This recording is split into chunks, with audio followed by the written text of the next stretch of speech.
आणि मग या सगळ्या वास्तूंवरून आपल्या गावाचा आपल्याला इतिहास समजतो की ह्या गावाला पूर्वी काय होतं, हे मंदिर कसं तयार झालं, कोणी बांधलं, किल्ला कोणी बांधला, त्याच्यावरनं आपल्याला त्या गावाचा इतिहास समजतो.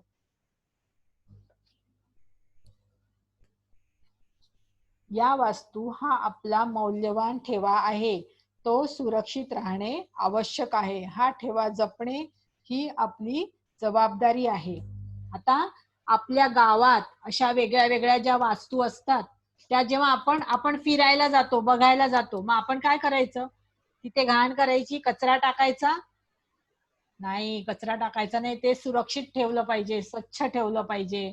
किंवा तिथे भिंतीवर आपण असं काही लिहितो कधी कधी, मंदिरात गेलो तिथे काहीतरी लिहायचं, बरोबर आहे असं? किल्ला बघायला गेलो तिथे खडूनी चित्र काढून ठेवायचं, असं लिहायचं, बरोबर आहे का? असं असं करायचं नाही. त्या त्या वास्तू जपल्या पाहिजेत, हो की नाही? तो आपला मौल्यवान ठेवा आहे. गावाचा उरूस, जत्रा, एखादे धार्मिक स्थळ, किल्ला यामुळे गावाचे नाव प्रसिद्ध होते. उदाहरणार्थ रायगड किल्ल्यामुळे रायगड जिल्हा ओळखला जातो. हा, आता त्या त्या गावामध्ये जी वास्तू असते, ऐतिहासिक वास्तू असते, त्याच्यावर ना त्या गावाची ओळख निर्माण होते, हो की नाही? जसं आता रायगड किल्ला किल्ला आहे, रायगड किल्ल्यावरून रायगड नाव पडलेलं आहे, रायगड जिल्हा ओळखला जातो, हो की नाही? तिथे रायगड किल्ला आहे म्हणून त्याचं नाव, त्या जिल्ह्याचं नाव रायगड ठेवलं. पुणे, हा, पुण्याला पण वेगळ्या वेगळ्या ऐतिहासिक वास्तू आहेत, बरोबर. नाशिक मध्ये, आपल्या नाशिक मध्ये काय आहे प्रसिद्ध सांगा बरं? नाशिक मध्ये काळाराम मंदिर, मंदिर आहे काळाराम मंदिर. पंचवटीचं मंदिर आहे, पंचवटीमध्ये रामाचे मंदिर आहेत, हो की नाही? अशा वेगळ्या वेगळ्या वास्तू आहेत आपल्या नाशिकमध्ये पण. नंतर कपालेश्वराचं मंदिर प्रसिद्ध आहे आपल्या नाशिक मधलं, हो ना? मग दुसरे दुसरे गावाचे लोक बघायला येतात, हो की नाही? बघण्यासाठी येतात, इथे मंदिरं बघण्यासाठी, फिरण्यासाठी येतात. किंवा नाशिकमध्ये आपल्या पांडवलेणे तिथे गुहांमध्ये असं मूर्ती वगैरे आहेत की नाही, मूर्ती कोरलेली आहे, पांडवलेणे, तिथे पाहिलंच ना पांडवलेण्याला? मग ते बघायला पण लोक येतात, दुसऱ्या दुसऱ्या गावावरून लोक येतात बघायला, फिरायला येतात, बघायला येतात, फोटो काढतात, हो की नाही? पाहिले ना तुम्ही सगळ्यांनी पांडवलेणे? हा, मग याला काय म्हणायचं? ऐतिहासिक वास्तू. पांडवलेणे कुठे आहे? नाशिकला. त्या त्या ठिकाणचं प्रसिद्ध ऐतिहासिक वास्तू आहेत आणि त्याच्यावरून त्या गावाची ओळख ठरते. आता हे तुम्ही मला सांगायचं, तुमच्या गावाचे नाव कसे पडले याची माहिती पालकांना किंवा शिक्षकांना विचारा. मुलांना सांगा, शोधा माहिती, नाशिक नाव कसं पडलं ते मुलांना सांगा आणि मग मला सांगा, कोणाला माहिती आहे त्यांनी सांगा मला पुढच्या पाठामध्ये. व्यक्ती, फळ, फूल, झाड, प्राणी, पक्षी, पाणी यांच्या नावांशी निगडीत असणाऱ्या गावांची नावे शोधा व लिहून काढा.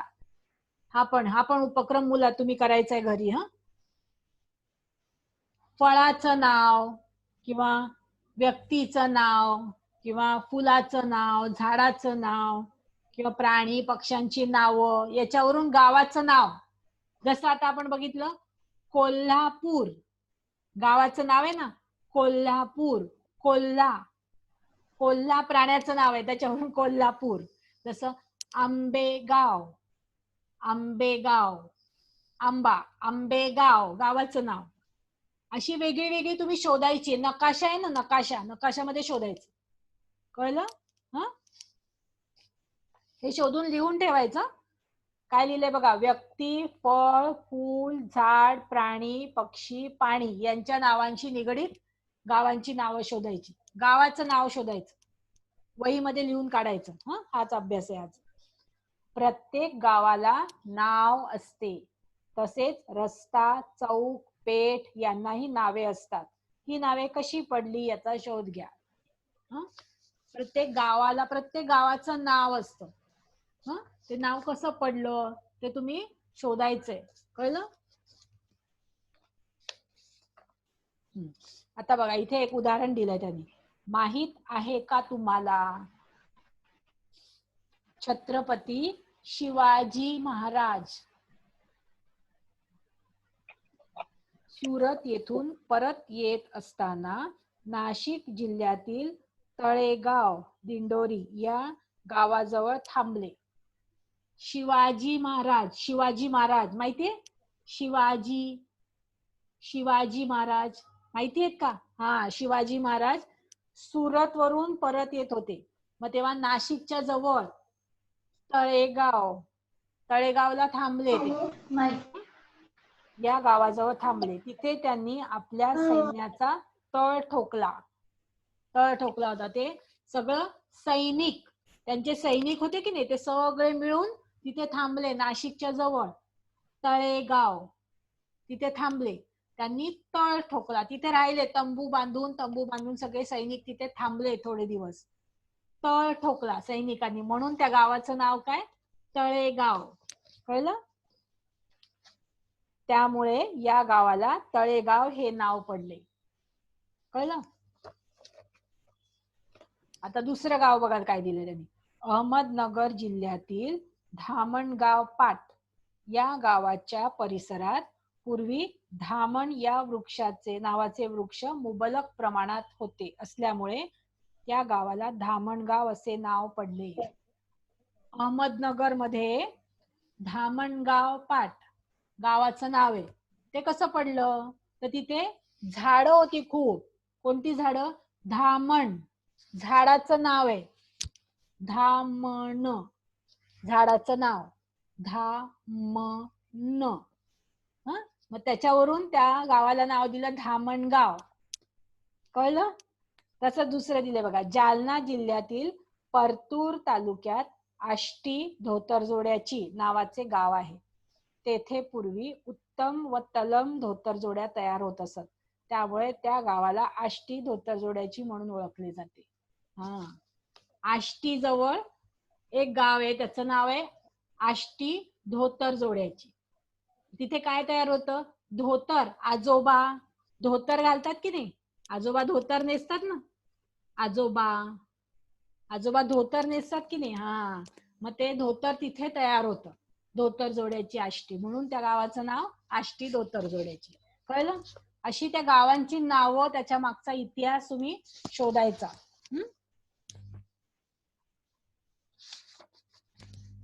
आता हे कोण आहेत बघा. हे कोण आहेत?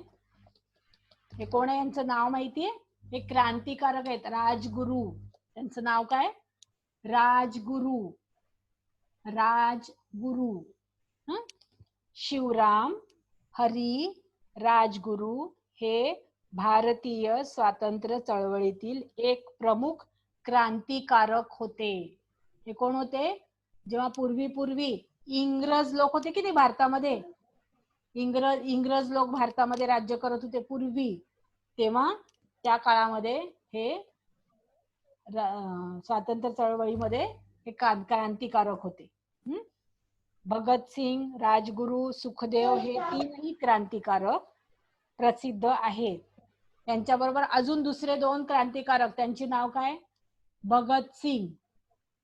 भगतसिंग आणि सुखदेव, ही पण क्रांतिकारकांची नाव आहेत. पुणे जिल्ह्यात खेड या गावी राजगुरूंचा जन्म झाला. राजगुरूंचा जन्म कुठे झाला? पुणे जिल्ह्यामध्ये खेड या गावाला त्यांचा जन्म झाला. प्राथमिक शिक्षणानंतर अमरावतीस गेले. शाळेमध्ये शिक्षण झालं त्यांचं, मग ते कुठे गेले? अमरावती या गावाला गेले. तेथे हनुमान यांनी देशभक्तीची दीक्षा घेतली. तिथे व्यायाम शाळेत जायचे ते, व्यायाम करायला. आणि मग तिथे सगळेजण, त्या काळामध्ये इंग्रज होते की नाही देशामध्ये आपल्या, मग इंग्रजांना इथनं हाकलून द्यायचं होतं. त्याच्यासाठी स्वातंत्र्य लढा दिला सगळ्यांनी. मग त्यांनी देशभक्तीची दीक्षा घेतली. वयाच्या 15व्या वर्षी संस्कृत भाषेचा अभ्यास करण्यासाठी ते बनारसला गेले. वय त्यांचं किती होतं तेव्हा?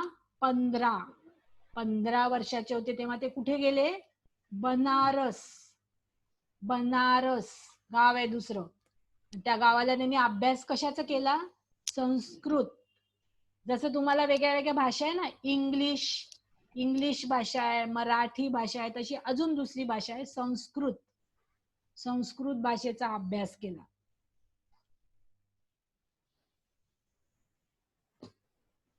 कोण आलं आता? त्यांना मराठी, संस्कृत, हिंदी, उर्दू, इंग्रजी अशा अनेक भाषा अवगत होत्या. अशा वेगळ्या वेगळ्या भाषा त्यांना येत होत्या. मराठी येत होतं, इंग्लिश येत होतं, हिंदी येत होतं, उर्दू येत होतं. अशा वेगळ्या वेगळ्या भाषा त्यांना अवगत होत्या. सुखदेव आणि भगतसिंग यांच्याशी त्यांची विशेष मैत्री होती. पुढे राजगुरूंनी क्रांतिकार्यात भाग घेतला. देशासाठी त्यांनी हौतात्म्य पत्करले. त्यांची स्मृती म्हणून त्यांच्या खेड या जन्मगावास राजगुरुनगर असे नाव देण्यात आले. आता यांच्या नावावरून, यांचं नाव काय? यांचं नाव राजगुरू, आणि म्हणून त्यांचा जिथे जन्म झाला त्या गावाला नाव काय दिलं? राजगुरुनगर. त्यांच्या नावावरून त्या गावाचं नाव राजगुरुनगर असं नाव दिलं. कळलं?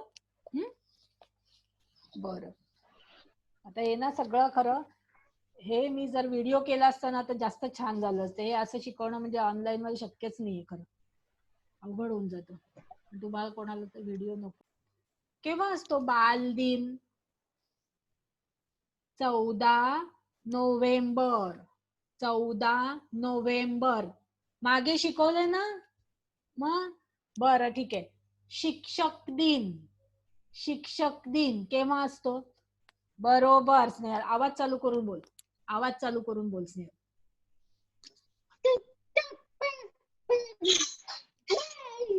5 सप्टेंबर. बरोबर, 5 सप्टेंबरला शिक्षक दिन असतो. आणखीन कोणते दिन असतात बरं? आणखीन कोणते दिन? काय सांगतेस? बोल बोल बोल बोल, आवाज चालू करून बोल.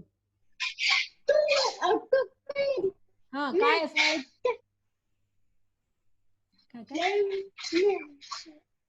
ती गांधी जयंती. जयंती नाही विचारलं मी तुला, दिन विचारले. बाल दिन, शिक्षक दिन, तसा अजून कोणता दिन असतो? महिला दिन, हो की नाही? आणखीन कोणता दिन असतो? तसा इथे आणखीन एक दिलाय, 18 एप्रिलला जागतिक वारसा दिन आहे, म्हणून ओळखला जातो. या दिवशी एखाद्या किल्ल्याला किंवा राष्ट्रीय स्मारकाला भेट द्या. तुम्ही काय करायचं? 18 एप्रिलला एखादा किल्ला बघायला जायचं किंवा एखादं स्मारक बघायला जायचं, त्यांचे महत्व जाणून घ्या. हा किल्ला काय, त्या किल्ल्याचा इतिहास समजून घ्या, हो की नाही? जागतिक वारशाच्या संरक्षणासाठी कोणते नियम आहेत ते नियम संकलित करा. हे काही समजणार नाही मुलांना काहीच. आपल्या परिसरातील ऐतिहासिक वास्तू, इमारती, जुने वाडे यांची चित्रे काढा आणि ती खालील चौकटीत चिटकवा. आता एवढ्याशा चौकटीत काय चिटकवणार मुलं? तुम्ही मुलांना घरी वहीमध्ये चित्र काढायला लावा, किल्ल्याचं किंवा आपल्या नाशिकचं काळाराम मंदिर मोबाईलवर बघा आणि तसं चित्र काढ म्हणा वहीमध्ये. निदान नाशिक मधली जी स्थळं आहेत ना त्याचं तरी काढा, किंवा तुमच्या गावामधली जी असतील त्याचं काढलं तरी चालेल. एखादा किल्ला, रायगडचं चित्र काढलं की, प्रतापगड तो सोपा आहे काढायला, तसा प्रतापगड समजतो मुलांना, किंवा पंचवटीचं मंदिर, पांडव लेण्या, त्याचं चित्र काढायला लावा वहीमध्ये. म्हणजे त्याचं नाव लिहायचं, ते चित्र काढून त्याचं नाव वहीत लिहायला लावा. इथे काही छोट्या जागेत शक्य नाही ते करणं. गावाला किल्ला किंवा जुन्या वास्तू यांच्यामुळे जसा मोठेपणा मिळतो तसाच तो गावातील माणसांमुळे व त्यांच्या महत्वाच्या कार्यामुळे देखील मिळतो. आता गाव, एखादं गाव, त्या ठिकाणी वेगळे वेगळे किल्ले किंवा मंदिरं, प्रसिद्ध मंदिरं किंवा लेण्या किंवा ऐतिहासिक वास्तू दुसऱ्या कोणत्या असतील तेव्हा आपल्याला समजतं की ह्या गावाला ते आहे, मग आपण पाहायला जातो की नाही? दुसरे दुसरे लोक येतात बघायला ते सगळं, हो की नाही. मग जसं त्या वास्तूंमुळे ते गाव मोठं होतं, तसं त्या गावातले लोक त्यांच्यामुळे पण त्या लोकांनी केलेल्या कामामुळे देखील ते गाव प्रसिद्ध होतं. आपल्या परिसरातील सैनिक, लेखक, कलावंत इत्यादींची माहिती गोळा करा. तुम्हाला माहितीये नाशिक, इकडे बघा, नाशिक मध्ये पूर्वी एक लेखक होऊन गेले. कोण? नाशिक मध्ये होऊन गेलेत पूर्वी, तुम्हाला सांगितलंय. स्नेहल, आठवत आहे का? स्नेहल, स्नेहा, नाशिक मध्ये लेखक कोण होऊन गेले, त्यांचं नाव, त्यांची आपल्याला कविता होती. कविता मागे मागे झाली ना. हा बरोबर स्नेहल. कुसुमाग्रज, कुसुमाग्रज, बरोबर, कुसुमाग्रज. कुसुमाग्रज होऊन गेले की ना नाशिक मध्ये, त्यामुळे नाशिक प्रसिद्ध आहे कुसुमाग्रजांमुळे, हो की नाही. तसं आपल्या परिसरातील सैनिक, लेखक, कलावंत इत्यादींची माहिती गोळा करा. एक मिनिट.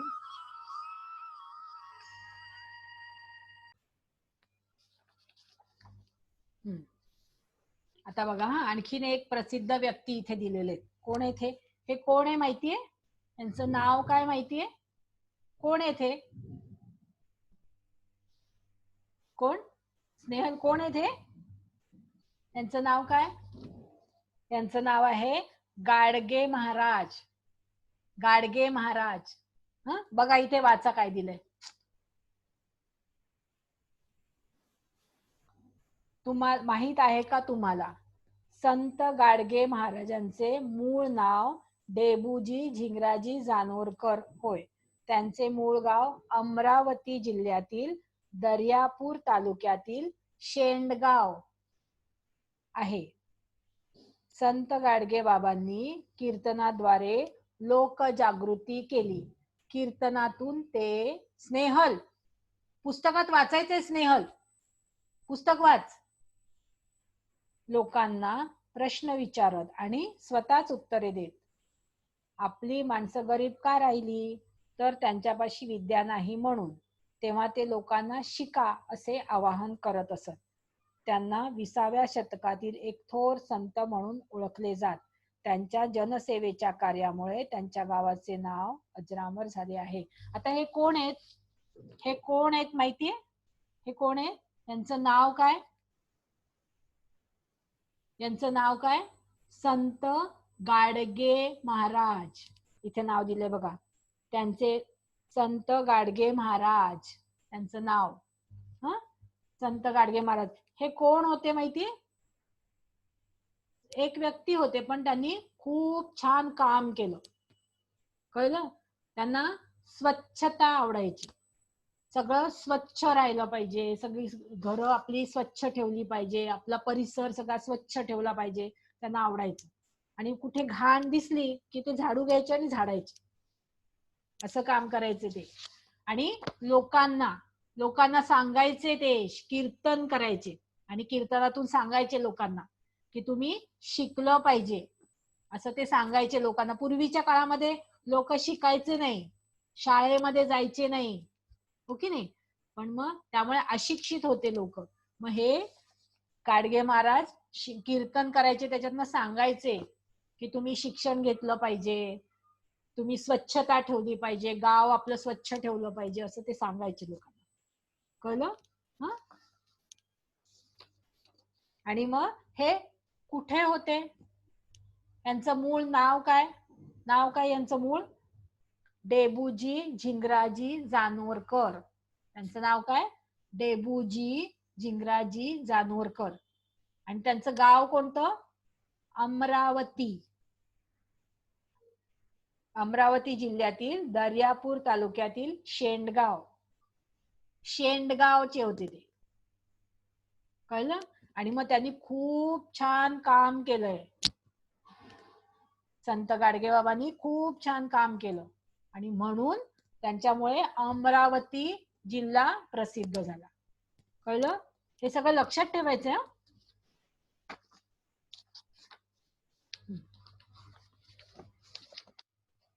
आता गावामध्ये आणखीन काय असतं बघा, आठवडा बाजार हा शब्द झालाय, आठवडे बाजार. आपल्या मागच्या भाषाच्या धड्यामध्ये हा शब्द गेलाय, आठवडे बाजार, त्याच्यामध्ये हा शब्द गेलाय, आठवडे बाजार. बाजार भरतो की नाही आपल्या नाशिकमध्ये पण, किंवा गावामध्ये, प्रत्येक गावामध्ये आठवड्यातनं एकदा बाजार भरतो. नंतर वाहतुकीची साधनं असतात वेगवेगळी गावामध्ये. बस असते, आपल्या नाशिकमध्ये पण आहे ना बस आहे, ट्रक आहे, किंवा बैलगाडी आहे, वाहतुकीची साधनं असतात गावांमध्ये. बरं, पुढे काय दिलंय बघा, गावच्या आठवडा बाजारात जाऊन एखाद्या दुकानदाराला भेटा.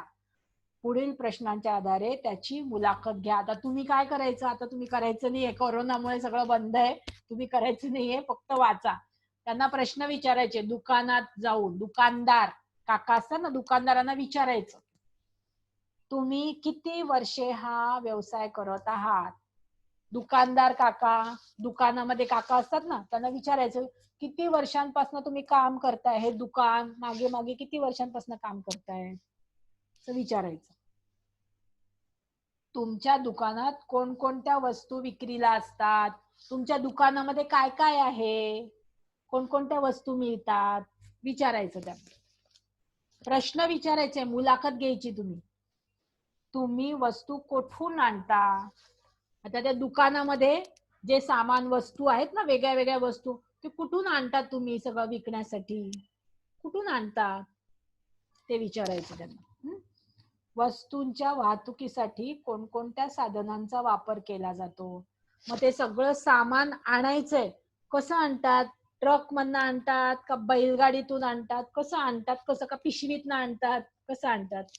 दुकानात सामान असतं की नाही, मग ते कसं आणतात. वाहतुकीचं साधन, वाहतुकीच्या कोणकोणत्या साधनांचा वापर केला जातो, हे सगळे प्रश्न विचारायचे दुकानदाराला. दैनंदिन गरजा भागवण्यासाठी गावातील लोक आठवडे बाजारावर अवलंबून असतात. या बाजारात गरजेच्या सर्व वस्तू मिळतात. यात प्रामुख्याने अन्नधान्य, भाजीपाला, शेतीची अवजारे, कपडे इत्यादी वस्तू उपलब्ध होतात. बाजाराच्या निमित्ताने गावाच्या परिसरातील लोक एकमेकांना भेटतात, त्यांना त्यांची खुशाली समजते.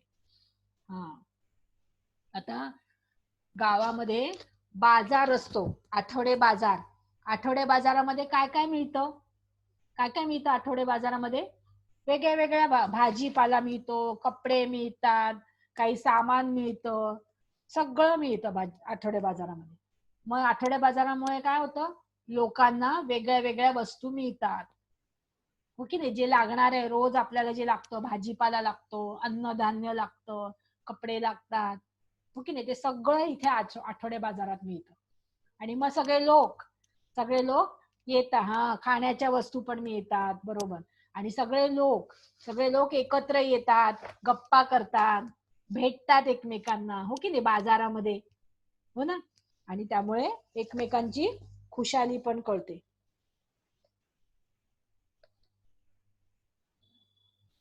इथे बघा, हा कसला बाजार दाखवलाय, कसला बाजार आहे हा, गाढवांचा बाजार. गाढव प्राणी आहे ना, गाढवांचा बाजार. काय लिहिलं इथे बघा, महाराष्ट्रातील बहुजन समाजाच्या लोकदैवतांच्या यात्रेत विविध जाती जमातींचे लोक श्रद्धेने सामील होतात. त्यांच्या जगण्याशी संबंधित व्यवहारही तेथे होत असतात. त्याचाच एक भाग म्हणजे वेगवेगळ्या प्रकारचे बाजार तेथे भरतात. उदाहरणार्थ, पुणे जिल्ह्यातील जेजुरी व अहमदनगर जिल्ह्यातील मढी ही तीर्थक्षेत्रे गाढवांच्या बाजारासाठी प्रसिद्ध आहेत. तसेच नांदेड जिल्ह्यातील माळेगाव या तीर्थक्षेत्री घोडे आणि गाढवे यांचा बाजार भरतो. अशा बाबींमुळे गावाची ओळख होते. आता मला तुम्ही सांगायचं, आता हे सगळं आपण खरं शाळेत असतो तर आपण नकाशात हे सगळं बघितलं असते, गावं सगळी नकाशात बघायला पाहिजेत खरं. गाढवांचा बाजार कुठे कुठे भरतो, गाढवांचा बाजार कुठे कुठे भरतो, वाचा त्याच्यात, कुठे कुठे भरतो गाढवांचा बाजार.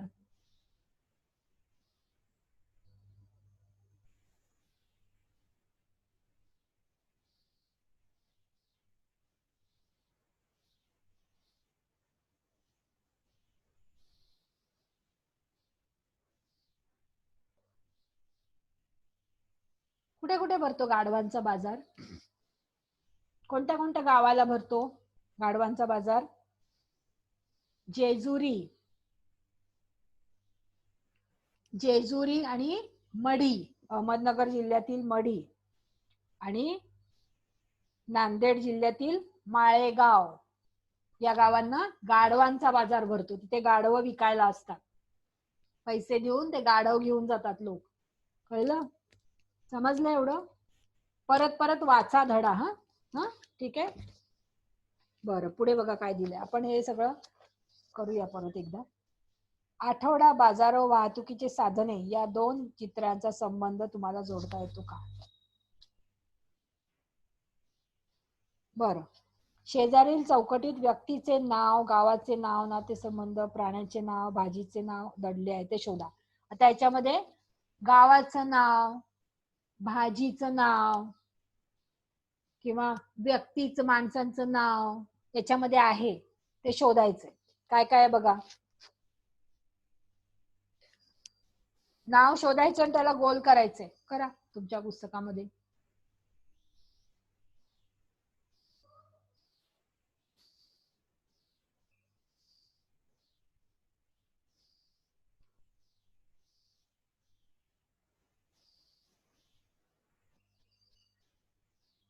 व्हिडिओ स्टॉप झाले.